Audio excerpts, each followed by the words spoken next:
Hi friends, मैं आपका host Praveen PSA channel से आपका स्वागत करता हूं आपके अपने यूट्यूब चैनल पीएसए चैनल पे। दोस्तों, अभी तक आपने मेरा चैनल सब्सक्राइब नहीं किया है, लाइक नहीं किया है, शेयर नहीं किया, तो आपसे रिक्वेस्ट करूंगा प्लीज़ लाइक, सब्सक्राइब और शेयर कीजिए। मेरा चैनल का वो है PSA channel black and white. Please जाके आप यूट्यूब पे इसको सब्सक्राइब करें। आगे मैं आपसे बात करना चाहता हूँ दो तीन टॉपिक के बारे में। पहला किसान आंदोलन, दूसरा पाकिस्तान और बांग्लादेश का जो मैच हो रहा है, तीसरा आपका इंडिया न्यूजीलैंड का। तो पहले आ जाते हैं किसान आंदोलन के बारे में। दोस्तों किसान आंदोलन में तीन जो कानून थे, काले कानून जो किसान बोलते थे, वो री अपील कर लिए गवर्नमेंट ने बाय संसद में। तो अब ये नहीं रहे हैं, तो राष्ट्रपति के साइन और होंगे, उसके बाद ये री अपील हो जाएगी। दूसरा, मुबारकबाद हो सारे किसानों को जो ये री अपील करना चाहते थे। जो फेवर में थे उनको भी, जो नहीं थे उनको भी।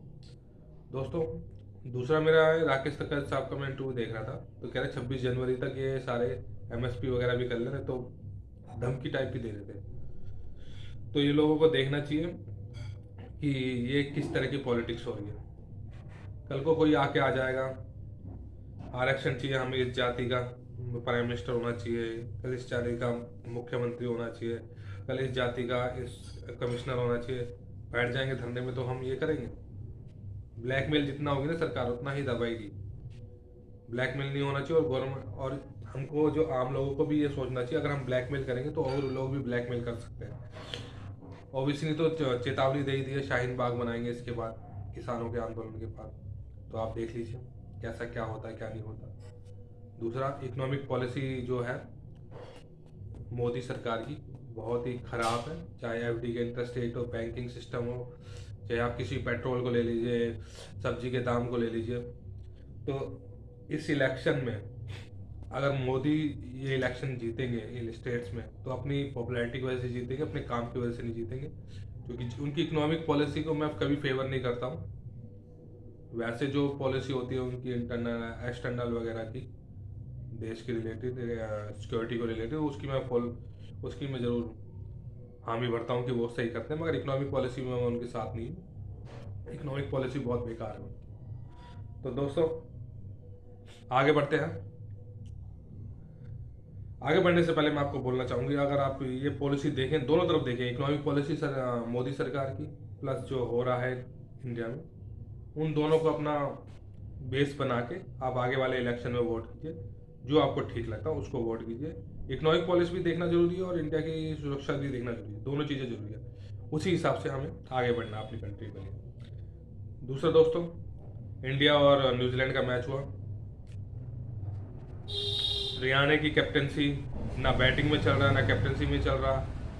बॉलिंग इतनी उन्होंने पहले सेशन में कोई आउट ही नहीं कर पाए, इसका खामियाजा भुगतना पड़ा उन्हें लास्ट के सेशन में जब एक विकेट चाहिए थी, और न्यूजीलैंड ने बचा लिया मैच। कैप्टनसी पे बात आएगी उनकी, जो इसको सपोर्ट कर रहा है। अब मुझे लगता है कि इसको बैठाना चाहिए रियाने को, शेर को खिलाना चाहिए। उसने पहले में 100, एक में 50 रन मारे, तो उसका हक बनता है ये मैच खेलने का। रियाने की कैप्टनसी, पुजारा की भी फॉर्म का भी, ये इन्होंने पहले जो चौथी डे में था, उन्होंने अपने जो डिक्लेरेशन करा वो भी बहुत देर बाद करा। डिक्लेरेशन ने पहले करना चाहिए, तो तेज खेलने को बोलना चाहिए था। 20-30 रन जल्दी खींच लेते और ये इनको 10-20 ओवर खिलवा देते फास्ट बॉलरों के। अब बॉलर, अगर इनके बॉलर होते फास्ट बॉलर, इनके 10-20 ओवर कल कर लेते, तो 1-2 घंटे पहले ही इनको न्यू बॉल मिल जाती, उससे फास्ट बॉलर भी आउट कर सकते थे। पता नहीं क्या इनकी पॉलिसी थी, क्या नहीं, इनको समझ नहीं आया। राहुल द्रविड़ की इनकी डिफेंसिव कप्तानसी की वजह से ये मैच इंडिया के हाथ से निकल गया। अब टेस्ट चैंपियनशिप की जो होगी फाइनल, उसमें हमारे पॉइंट्स चले गए हैं, जो कि ड्रॉ में तो आधे आधे बढ़ जाते हैं। अब देखना है कि आगे टेस्ट चैंपियनशिप में कैसे जाता है।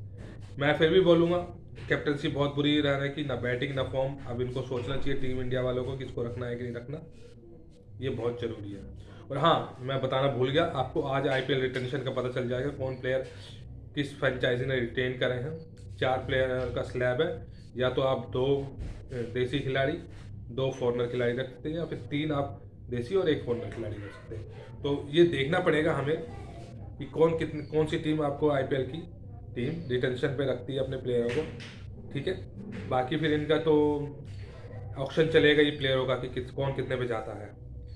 ठीक है, वो आगे वाले मैं आपको वीडियो में बताऊंगा कल कैसा इनका आईपीएल इंटरेस्ट में कौन कौन से प्लेयर हुए हैं।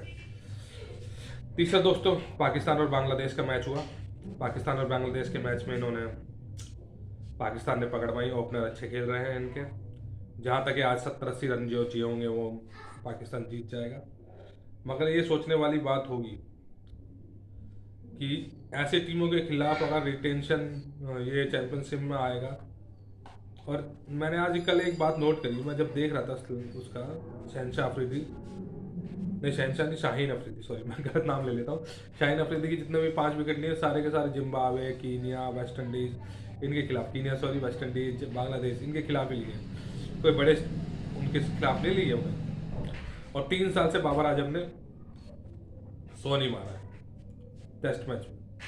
तो ये वर्ल्ड क्लास प्लेयर है ये।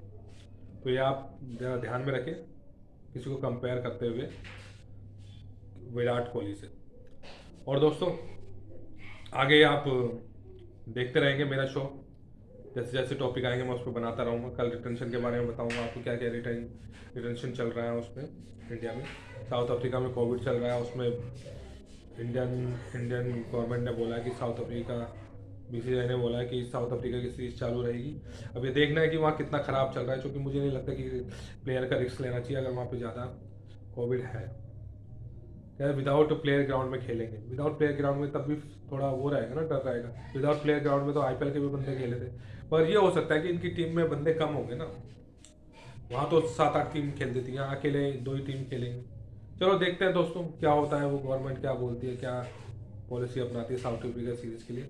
अगर इन्हें ना ही करानी चाहिए साउथ अफ्रीका सीरीज, ना हो तो बढ़िया है। और दोस्तों आगे मैं आपको रिक्वेस्ट करूँगा, मेरा चैनल PSA चैनल आप लाइक करें, सब्सक्राइब करें PSA चैनल। अगर आपको अच्छा लगता है मेरा कंटेंट तो आप मुझे कमेंट में लिखिए, और किसी और कंटेंट में बात करना चाहते हो वो भी लिखिए।